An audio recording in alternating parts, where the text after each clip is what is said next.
Hey, so welcome to another Willie Answers. Michael posted in the forum his rendition of Blessed Assurance, and I just wanted to give him some pointers on this. First of all, let me just play a little bit of this for you.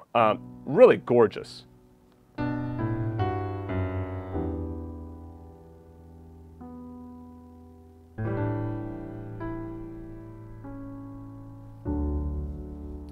me go back to this spot here.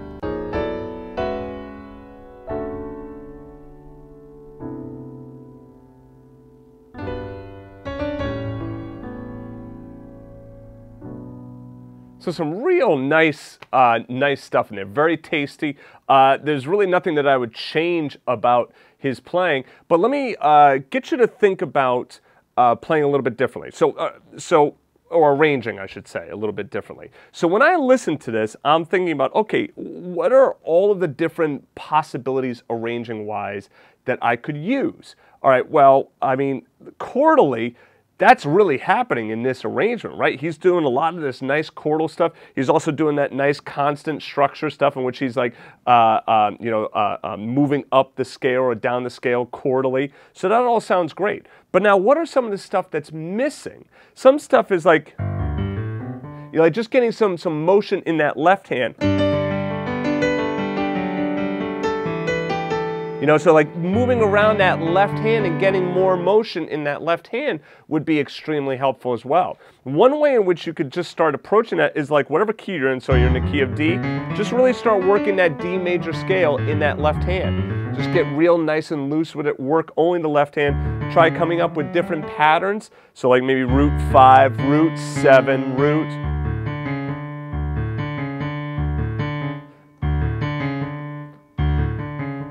See, we could probably do this.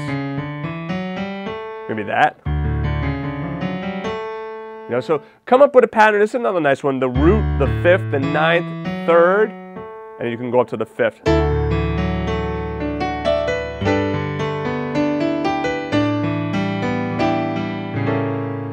All right, so that's one thing you could try, is like adding in some more motion in the left hand. Another thing you could try is try doing some alternate bass notes. So if you have like a G chord there, so rather than playing the root of the chord underneath, try a different note. So try doing like G over D to like an A sus with B in the bass. So you see how like you can get some really cool stuff by trying these alternate bass notes. This would be considered slash chords. So if I went in to the Piano with Willie site and I just take a look for slash, so if I do a search here for slash, let's see what comes up. This handy dandy little flyout. And now you got these different lessons. Rock Piano Basics, talking about different slash chords in there. The variety lesson as well.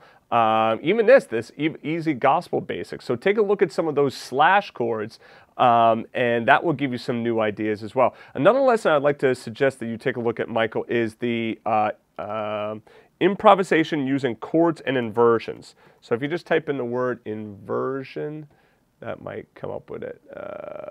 Yeah, improvisation with chords and inversions. There's a lot of good stuff in this lesson as well.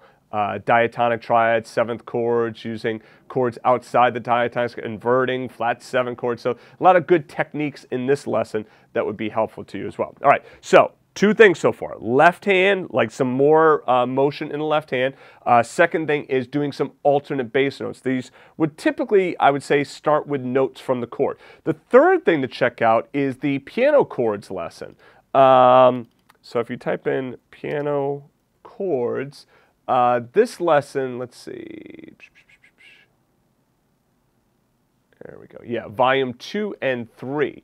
So I would take a look at this for the upper structure triads, those types of things. Take a look at the sheet music in here. There's a bunch of stuff in here. But like some of this stuff, like these upper structure triads, this kind of stuff, like take a look at like that D minor 7 chord. So like if you start to combine this with that left hand motion,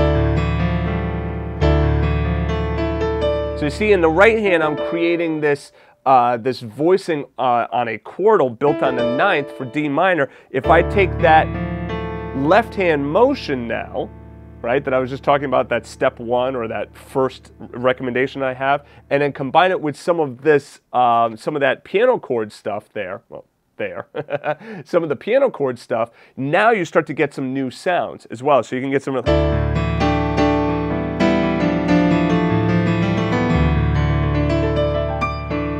start to get some of those clusters in there as well. So there's some new sounds that you could bring into your arranging.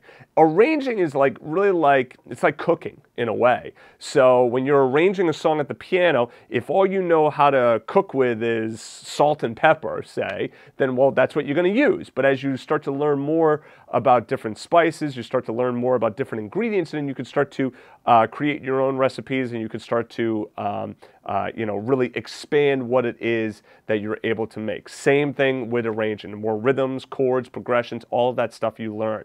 So anyway, great job.